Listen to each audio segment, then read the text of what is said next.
तो जनाब, मुल्क भर में मौसम कैसा रहने वाला ये आपने जाना, इसके मुताबिक अपने मामूलात को आप तरतीब दे सकते हैं। और अब बात करेंगे हम पाकिस्तानी टैलेंट के हवाले से जिसने पाकिस्तान का नाम दुनिया भर में रोशन किया। बिल्कुल ऐसी है उज़ैर, और हम ये बताते चले कि पाकिस्तानी तालिब इल्मों की अगर हम लोग बात करें तो तालीम के मैदान में हम देखते हैं कि वो लोग अपना लोहा मनवा चुके हैं, बड़ी बड़ी कामयाबियां हासिल कर ले हैं। तारीख में पहली बार बैनुल-अक़वामी बायोलॉजी ओलंपियाड में गोल्ड मेडल जीत लिया है। रावलपिंडी से ताल्लुक रखने वाले ज़हीन और मेहनती तालिब इल्म अब्दुल राफे पराचा ने पाकिस्तान के लिए गोल्ड मेडल हासिल करके आलमी तालीमी सतह पर कौम का नाम रोशन किया और पाकिस्तान के लिए पहली मरतबा बैनुल-अक़वामी बायोलॉजी ओलंपियाड में गोल्ड मेडल जीत चुके हैं और तारीख रकम कर चुके हैं। आपको ये भी बताते चले कि इनकी जो जीत है ना, पाकिस्तान का नाम रोशन करने में एक खासा किरदार अदा करी है। बिल्कुल जी, और बड़े अच्छे इदारे से इनका भी ताल्लुक है और एक और तालिबा उनका भी ताल्लुक है। गवर्नमेंट कॉलेज यूनिवर्सिटी लाहौर की बासलाहियत तालिबा अयान असलम को भी इस शानदार कारकर्दगी पर एहसासी सनद से नवाजा गया है।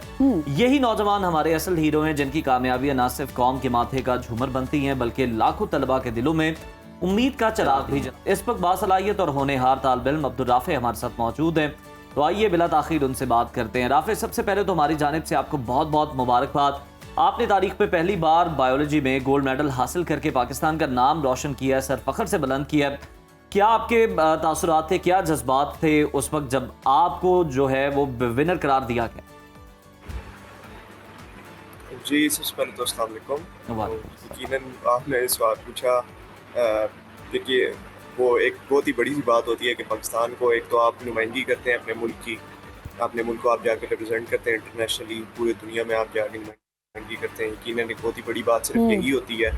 उसके बाद जाके फिर आप पूरी दुनिया में अब आप फर्स्ट आते हैं तो गोल्ड मेडल जीतते हैं, तो यकीनन उस वक्त भी मेरे तासुरात बहुत खुशी के थे। उस वक्त तो ऐसे होता है कि इंसान के होश उड़ जाते हैं कि हुआ क्या है हमारे साथ, तो यकीनन बहुत खुशी हुई। तो हमें वालिदैन को भी बहुत खुशी है, पूरे ख़ानदान को खुशी है। यकीनन मेरे लिए भी, पाकिस्तान के लिए भी एक बहुत ही खुशी और फ़ख्र का मौका हुआ। ज़बरदस्त है राफे। ये भी कहिएगा कि एक प्रॉपर जर्नी होती है, कोई भी रिकॉर्ड जब आप ब्रेक करते हैं उसमें बहुत ज़्यादा आप हार्ड वर्क करते हैं, कंसिस्टेंट रहना होता है। जब कोई आपको नहीं देख रहा होता तब भी आप लाइक कोई क्लैप नहीं कर रहा, आपने अपनी मेहनत को जारी रखना होता है खामोशी के साथ। तो वो पल कैसे होते हैं और उस हार्ड वर्क के बाद ये अचीवमेंट?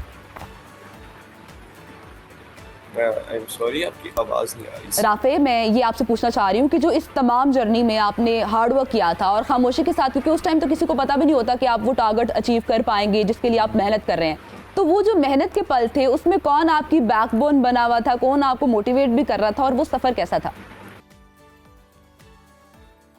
राफे, आप तक आवाज पहुंच रही है हमारी?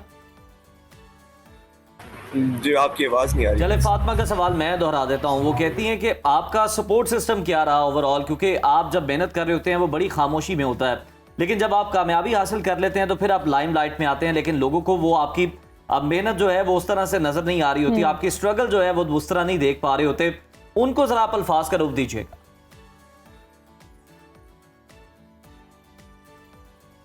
राफे को मेरे ख्याल में हमारी आवाज नहीं आ पा रही, लेकिन राफे वंस अगेन बहुत बहुत मुबारकबाद आपको। मेरे ख्याल में ये पहला टारगेट अचीव किया है। बिल्कुल जी, राफे जो हैं वो हम उनसे फिर भी बात करने की कोशिश करेंगे दोबारा कभी, और बिल्कुल उनकी एक बहुत बड़ी कामयाबी है और उन्हें अप्रिशिएट करना बड़ा जरूरी है। और हमारा तो प्लेटफॉर्म है ही इसीलिए कि हम इस तरह के टैलेंट को हमेशा प्रमोट करें, सपोर्ट करें, अप्रिशिएट करें।